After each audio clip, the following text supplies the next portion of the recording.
Back to new video of this YouTube channel, जिसमें हम लोग पढ़ने वाले हैं 2024 में आए हुए बहुपद के प्रश्न। तो चलिए स्टार्ट करते हैं। हमारा क्वेश्चन है निम्न सारणी का माध्य होगा। तो यहाँ पर ये आपको सारणी दे रखी है, ये उसके ऑप्शंस हैं, ठीक है। तो इसमें हम लोग क्या करते हैं, माध्य निकालने के लिए माध्य का फॉर्मूला ज्ञात करते हैं। क्या होता है, एक्स बार बराबर सिग्मा एफ, एक्स बटे में सिग्मा एफ। एफ क्या होता है, एफ होता है बारंबारता और सिग्मा एफ बारंबारताओं का जोड़। ऐसे ही एफ एक्स होता है बारंबारता और मध्यमान का गुणनफल, और सिग्मा एफ एक्स होता है उन्हीं गुणनफल का योग, ठीक है।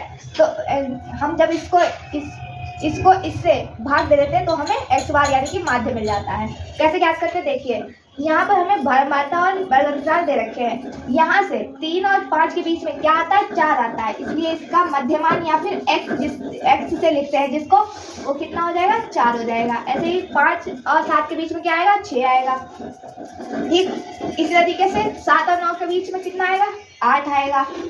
उसके बाद में 11 और 9 के बीच में कितना आएगा, 10 आएगा। आएगा कि नहीं, ऐसे नहीं समझ में आया तो ऐसे देख लो, 5 और 3 8, 8 का आधा करेंगे 4 आएगा, 7 5 12, 12 का आधा 6, ऐसे ही 9 7 16, 16 का आधा 8, और ऐसे ही 11 और 9 प्लस करेंगे कितना आएगा, 20, 20 को 2 से भाग करेंगे आ जाएगा 10, ठीक है। इसी तरीके से मध्यमान निकाला भी जाता है। उसके बाद में एफ एक्स निकालो। एफ एक्स मतलब कि बारंबारता और मध्यमान का गुणनफल। 4 चौक 16 हो गया, 6 दूनी 12 हो गया, ऐसे ही 8 कम 8 हो जाएगा।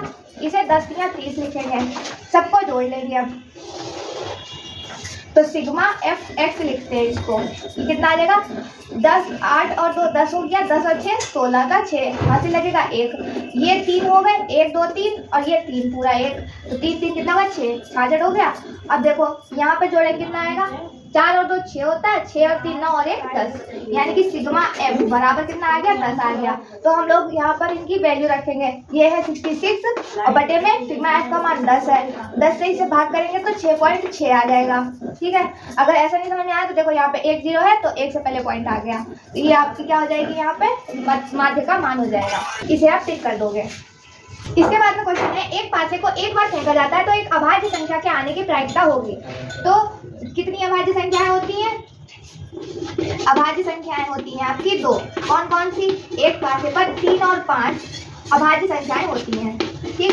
कुल कितने अंक हो गए, 2, ठीक। अब ये देखो, एक पासे को एक ही बार फेंका जाता है, यानी कि कुल संख्याएं कितनी है, यहाँ पर कुल संख्याएं देखती हैं आपको 6 है कि नहीं, 1 2 3 4 5 6 एक पासे में होती है। तो अब आपकी अभी प्रायिकता कितनी हो जाएगी, प्रायिकता बराबर हो जाएगी 2/6, क्योंकि जो टोटल है उनमें से ही तो आएंगी अंक, ठीक है। तो 2 से अगर इसे काट दें, 2 1 2 हो जाएगा, 2 3 6 हो जाएगा, 1/3 प्रायिकता आपकी सही हो जाएगी। डी वाले ऑप्शन में इसे आप टिक करोगे। इसके बाद में क्वेश्चन है, यदि किसी आवृत्ति वितरण का माध्य 20.5 तथा माध्य का 21 हो तो उसका बहुलक होगा। तो हमने आपको ऑप्शन एलिमिनेशन सिखाया। ये क्या होता है, ये होता है कि ऑप्शन को हटाते कैसे हैं, क्योंकि देखो यहाँ पे माध्य का 21 दे रखी है और बी वाले ऑप्शन में 21 दे रखा है, तो वो तो आंसर नहीं हो सकता। इसी तरीके से 20.5 माध्य दे रखा है तो ये भी आंसर नहीं हो सकता। बचे कितने, 2, इन 2 में से ही आपका कोई आंसर है। तो देखो हमें पता है फॉर्मूला क्या होता है, बहुलक बराबर होता है 3 गुणा माध्यिका या माध्यक, ठीक है, माइनस 2 गुणा माध्यक, ठीक। तो 3 गुणा माध्यिका या माध्यक, ये देखो कितना देखा है, माध्यक या माध्यिका, 3 गुणा माध्यिका का मान कितना है, 21 है, माइनस 2 गुणा माध्यिका मान कितना है, 20.5 है, ठीक। अब इनकी गुणा कराओ, 21 यहाँ होता है 63, माइनस कर देंगे ये 20.5 की 2 से मल्टीप्लाई कराओ, 2 पंजे 10 हो जाएगा, ठीक। यहाँ पे एक कैरी चला जाएगा, 2 0 0 होता है और एक कैरी प्लस करेंगे तो 1 हो जाएगा, 2 दूनी 4 होता है। कुल मिला के 1 से पहले पॉइंट था, 1 से पहले पॉइंट आ गया, 41 है, ठीक। अब 63 में से 41 को माइनस करो, कितना आएगा, 3 में से 1 गया 2 हो जाएगा, कहीं पे दे रखा है लास्ट में, ये दे रखा है। तो जहाँ तक ये आंसर सही होगा, अभी देख लो, 3 में से 1 गया 2, 6 में से 4 गया 2, मतलब 22 आंसर बिल्कुल सही है, हमने सही ऑप्शन टिक किया था। इसके बाद में क्वेश्चन है, निम्न में से कौन सी किसी घटना की प्रायिकता नहीं हो सकती। तो इसका सीधा सा सिस्टम ये है कि आपने एक चीज पढ़ी होगी, अंश बटे हर। भिन्न तो ऐसे ही लिखी जाती है ना, अंश बटे हर।